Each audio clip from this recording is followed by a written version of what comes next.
Temporyal has returned and brings us a ton of leaks for the next Battlefield game.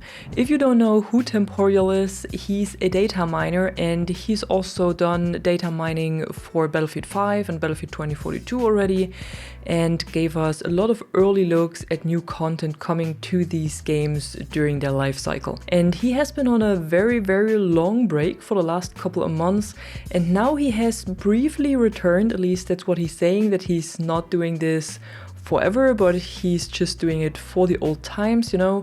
So he's giving us a few leaks and a few insights on what we can expect in the next Battlefield game, because he has got his hands on the playtesting client and has data mined on this one, and yeah, he's found really a lot and has been very open about this over on Twitter. So we're gonna go over everything that he posted today, and I'm going to show you a few examples of what we can expect. So we start with the aircraft, because it was the first topic that he talked about. So far we haven't seen any aircraft in the leaked gameplay, because it looked like the maps were not really made for aircraft, but apparently there are also bigger maps because aircraft have been found in the data. And what was found was the F-22 Raptor, so the US fighter jet that we already know from Battlefield 2042 from the US side. Then we have the Su-57 Felon, also known from Battlefield 2042 but from the Russian side, also a fighter jet. Then there is the F-16 Fighting Falcon, also a US jet, and last time we had it in a Battlefield multiplayer was in Battlefield 2 if I remember correctly, but correct me if I'm wrong about that. And then the other jet is a Swedish jet called JAS-39 Gripen, and this was also in Battlefield 2 as part of the Euro Forces expansion. But there were not only jets found by Temporyal, but also attack helicopters. And there's one called Eurocopter, so this could be a hint at the Eurocopter Tiger, and the other one is the AH-64E. Then he also found two scout helicopters. These seem to be the AH-6M and the MH-6M. So probably slight differences between them to make them suitable for either of the factions. But from what I found, they're both actually made by American companies, so I don't know how this will fit into the narrative of the game. And then as a transport heli, we have the UH-60 that we also know from Battlefield 3 and also from Battlefield 2042, at least as a vault helicopter. But if these jets and helis will really be in the game or if these are just placeholders, we don't know, because producer David Sirland had also said that a lot of things that are in the playtest right now are just placeholders, and this could also be the case with these aircraft. So take all of this with a pinch of salt. It is in the game files right now, but it doesn't mean that this will also come to the final game. It could be placeholders, maybe not, and if it's not placeholders, it still doesn't mean that the content has to be part of the release version of the game. It could also be added during the live service months or even years later, like we've seen with the Draugr in 2042, for example. Moving on to the ground vehicles, Temporyal also gave us a full list of what we can expect from them, at least if they are not placeholders. And we have seen some of them in the leaked gameplay already, but there are also some new ones that we haven't seen so far. So for the battle tanks, there will be the Abrams and the Leopard.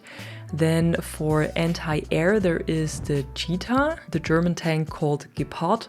And then for the IFVs, we have the Bradley and the CV90.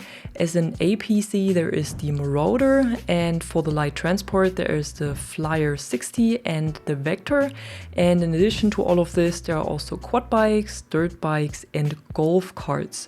And golf carts really reminds me on the one scene in Bad Company where they're going with this golf cart. So I'm still having high hopes that one day we will see Bad Company 3.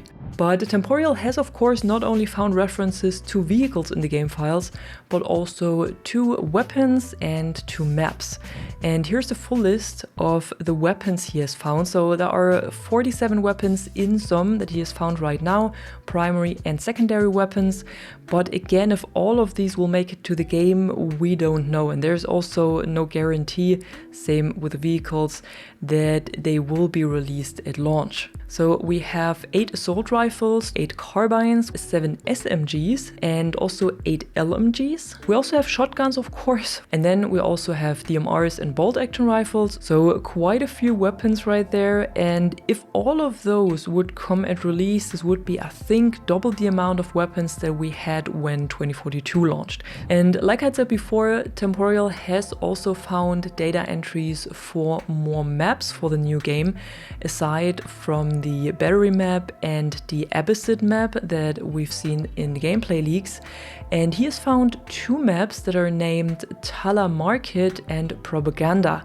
And if these ring a bell for you, then you have probably played Battlefield 3 and 4, because Tala Market is a map that was introduced in the Aftermath DLC of Battlefield 3, and Propaganda was originally in Battlefield 4 and was added to this game with the Dragon's Teeth DLC. Maybe this hints towards another Portal mode, because a few weeks ago Flagfire has said in a video that Portal will return, and Temporyal has also confirmed that there are references labeled with Portal Next in the game files. So these 2 maps could be part of this new iteration of Portal. And Temporyal also shared some more locations of maps we might see in the game, which are Bulgaria, Turkmenistan, Tajikistan, USA East and West.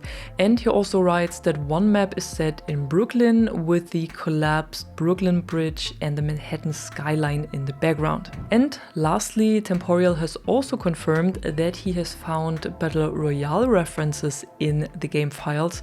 So a BR mode is definitely coming to the game, and the leaks we got a few months ago were true, that there will be a Battle Royale mode. And he also found call-ins like airstrikes and UAVs in the files for this Battle Royale mode, so probably a similar system to Warzone. He has also found free-to-play tags connected to these Battle Royale files, so it seems like it will indeed be free-to-play. And he's also talking about another free mode called Gauntlet, and he describes this mode as a new mode where teams compete by completing various missions like capture the flag or hunting a high-value target, with the worst team being eliminated after each round. So it sounds a bit like a Battlefield competitive version of the finals. So maybe they took an example on this. And yeah, that was it so far. I mean, there was quite a lot. So that was what we got from Temporyal. Again, take this with a pinch of salt, because we never know if these are just placeholders and how this will be changed, and if this will be changed throughout the testing and before the actual release of the game. But as always, tell me what you think about this in the comments below, and if you're looking forward to a specific weapon or vehicle or maybe a map. And if you enjoyed the video, don't forget to drop a like and subscribe, and I'm gonna see you in the next one. I'm Catwoman and you are awesome.